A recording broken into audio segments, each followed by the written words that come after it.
हिंदी निबंध एवं अन्य गद्य विधाएं बीए तृतीय वर्ष द्वितीय प्रश्न पत्र के अंतर्गत हिंदी की अन्य गद्य नवीन विधाओं के अंतर्गत आज हम हास्य व्यंग्य विधा पर चर्चा करेंगे।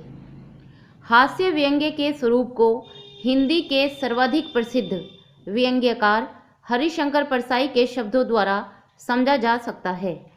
व्यंग्य विधा नहीं है जैसे कहानी, नाटक या उपन्यास। व्यंग्य का कोई निश्चित स्ट्रक्चर नहीं है। वह निबंध, कहानी, नाटक सब विधाओं में लिखा जाता है। व्यंग्य इस कारण स्प्रिट है। हरिशंकर परसाई के अनुसार यह जैसे कहानी, उपन्यास का एक बाहरी ढांचा होता है, ऐसे व्यंग्य का कोई बाहरी ढांचा नहीं होता, वरन वो उसके अंदर किसी भी विधा के अंदर वैसे ही समाई रहती है जैसे शरीर के भीतर आत्मा। व्यंग्य लेखन का उद्देश्य एवं गुण विशेषता।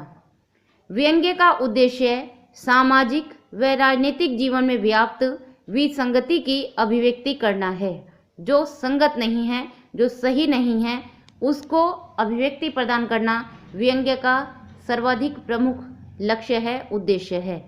अतः यदि व्यंग्य चेतना को झकझोर देता है, विद्रूप को सामने लाकर खड़ा कर देता है, जो अच्छा रूप है, और जब वह बिगड़ जाता है तो वह विद्रूप कहलाता है, और इस विद्रूप को सामने लाने का कार्य करता है व्यंग्य। आत्म साक्षात्कार कराता है। हम दूसरों को भ्रष्ट कहते हैं, पर हम कितने ईमानदार हैं, इसका साक्षात्कार हमसे व्यंग्य द्वारा ही किया जाता है। सोचने को बाध्य करता है। व्यवस्था की सड़ांध को इंगित करता है। उंगली दिखाकर बताता है, इंगित करना, उंगली दिखाकर बताता है कि यहाँ पर यह व्यवस्था सड़ रही है, अर्थात इसमें भ्रष्टाचार व्याप्त हो रहा है, इसका रूप बिगड़ रहा है, और परिवर्तन की ओर प्रेरित करता है, और जो पाठक हैं उन्हें एक नई जागृति प्रदान कर उस सड़ी हुई व्यवस्था को, उस बिगड़े हुए रूप को सुधारने के लिए प्रेरित करता है। तो वह सफल व्यंग्य है। तभी वह व्यंग्य सफल कहलाता है, जो न केवल इंगित करता है भ्रष्ट व्यवस्था की ओर, वरन उसको सुधार के लिए पाठकों को प्रेरित भी करता है।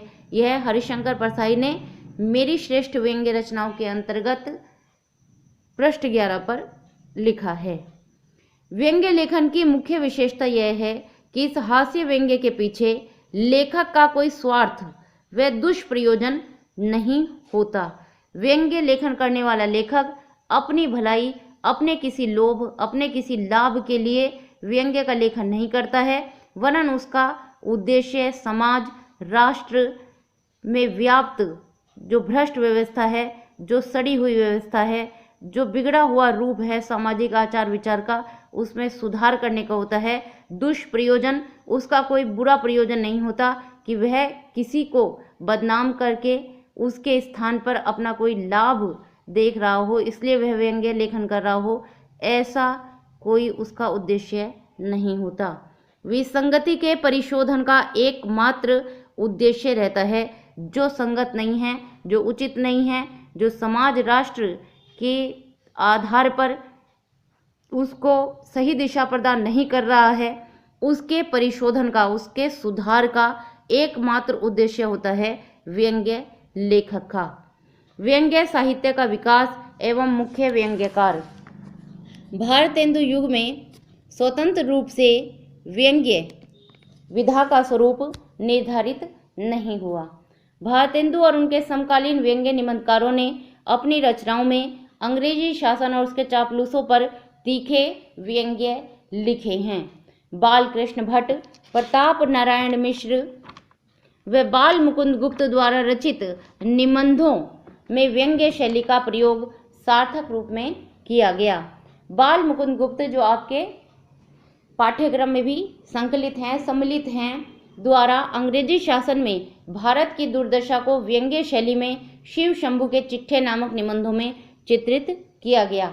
इन्होंने जनता में व्याप्त निराशा, जड़ता क्या थी कि कुछ ना कहना, चाहे अंग्रेज शासक अत्याचार कर रहे हैं, समाज में स्त्रियों पर अत्याचार हो रहे हैं, लेकिन मानो जड़ हो चुका था जिसमें कोई भाव नहीं थे, कोई सजीवता नहीं थी, उसको दूर करके एक नई जागृति का संचार किया। द्विवेदी युगीन निबंधकार चंद्रधर शर्मा गुलेरी कृत कछुआ धर्म का मारेसी मोही कुठाव भी व्यंग्य शैली का प्रसिद्ध उदाहरण है। आधुनिक युग में हरिशंकर परसाई, शरद जोशी, के.पी. सक्सेना आदि व्यंग्यकारों ने नए नए प्रयोग कर व्यंग्य विधा का स्वरूप स्थिर कर इसे एक विधा के रूप में स्थापित किया। मनोहर श्याम जोशी, रविंद्रनाथ त्यागी, अमृतलाल नागर आदि साहित्यकारों का नाम भी व्यंग्य विधा के क्षेत्र में बहुत सम्मान के साथ लिया जाता है। इसके बाद हम चर्चा करेंगे व्यंग्य के तत्वों की।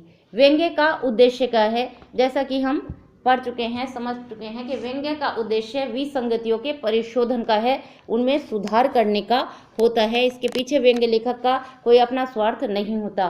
प्रतीकात्मकता, व्यंग्य लेखक अनेक प्रतीकों के माध्यम से उसको जो विद्रूप हो चुका है, जो बिगड़ चुका है, उसकी ओर इंगित करता है, जैसे खट्टे अंगूर, शहरी सर्प और ग्राम्य सिंह आदि।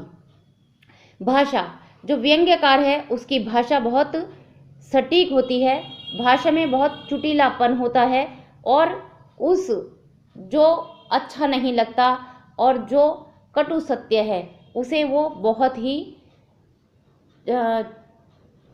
ही हास्य व्यंग्यात्मक भाषा में प्रस्तुत करके एक प्रभाव छोड़ देता है और उसकी भाषा में मुहावरों का, उक्तियों का, भ्रांतिमान और विरोधाभास अलंकारों का, संदेह अलंकार आदि का प्रयोग किया जाता है।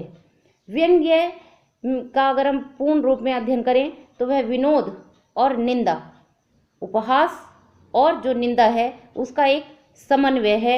इसके अंतर्गत हम हजारी प्रसाद द्विवेदी की व्यंग्य के संबंध में परिभाषा से इसको समझ सकते हैं। आचार्य हजारी प्रसाद द्विवेदी कहते हैं कि व्यंग्य वह है जहाँ कहने वाला अधरोष्ट में हंस रहा है, अधरोष्ट जो नीचे का होठ है वो उसका हंस रहा है और सुनने वाला तिलमिला उठा हो, अर्थात जो कहने वाला है वो उपहास उड़ा रहा है, लेकिन जिसका उपहास उड़ा रहा है वो तिलमिला रहा है। फिर भी कहने वाले को उत्तर देना, यदि जिसका उपहास किया जा रहा है यदि वह पलटकर उसका उत्तर देता है तो स्वयं को और उपहासास्पद बना लेता है। यदि वह उस उपहास का उत्तर दे तो उसकी और भी हंसी उड़ती है, तो वह क्या कहलाता है? वह व्यंग्य कहलाता है। अगर हम सीधे सीधे किसी की निंदा करें तो वह हमारा गिरेबान तक भी पकड़ लेगा, लेकिन व्यंग्य के अंतर्गत बहुत ही चुटीली भाषा में बहुत ही सौम्य भाव से किसी को उसकी जो विसंगति है, विद्रूपता है, उससे परिचित कराया जाता है। वह भले ही मनी मन तिलमिला उठे, लेकिन वह अगर उसका पलट कर कोई उत्तर देता है तो वह और भी ज़्यादा हंसी का पात्र बन जाता है। इसलिए व्यंग्य में दोनों का जो उपहास और जो निंदा है उन दोनों का समन्वय होता है। उद्देश्य हम पहले ही देख चुके हैं कि उद्देश्य इसका क्या है? विसंगतियों को दूर करना। साथ ही जो विषय है, व्यंग्य अपने लक्ष्य के साथ किसी औपचारिकता का व्यवहार नहीं करता, वह तो सत्य का नग्न प्रदर्शन ही उचित समझता है। जो व्यंग्य है उसके अंतर्गत ऐसे विषय को चुना जाता है जो समाज में, राष्ट्र में, परिवार में जो कुछ ऐसा देखा जा रहा है जो उचित नहीं है, जो कहीं ना कहीं अपने आदर्श स्वरूप से बिगड़ा हुआ है, उसको जो को त्यों प्रस्तुत करने की तुलना में उसे बहुत ही चुटीली भाषा में प्रतीकों के माध्यम से, मुहावरों, उक्तियों के साथ प्रस्तुत करना ही व्यंग्य कहलाता है।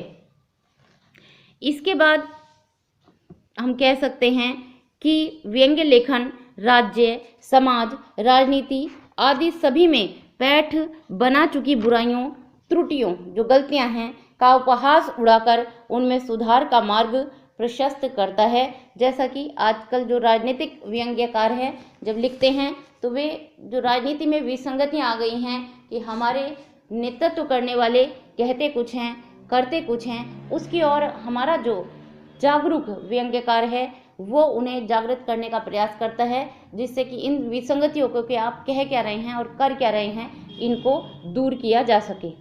हिंदी की नवीन गद्य विधाओं के अंतर्गत हास्य व्यंग्य से संबंधित परीक्षा उपयोगी प्रश्नोत्तर पर विचार करें तो 2014 में एक प्रश्न आया था, अपनी अपनी हैसियत किस विधा की रचना है।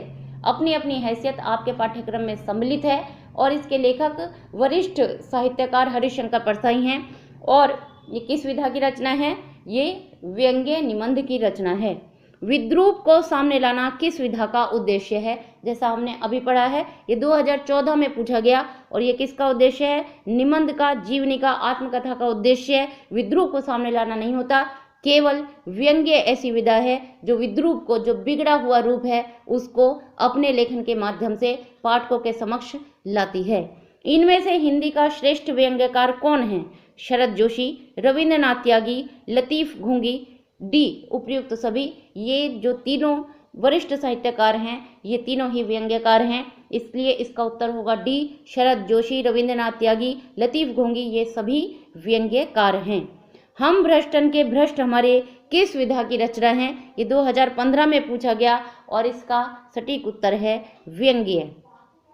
इसके बाद हम 2015 के एक ऐसे प्रश्न पर विचार करते हैं जिसमें सुमेलित करने के लिए कहा गया था, जिसमें एक और रचनाओं के नाम थे और एक और विधा के नाम थे, जिसमें पहला था माटी हो गई सोना। अभी तक हम जितनी भी विधाओं का अध्ययन कर चुके हैं, उसमें आप अगर उन नोट्स को अध्ययन कर रहे हैं तो आप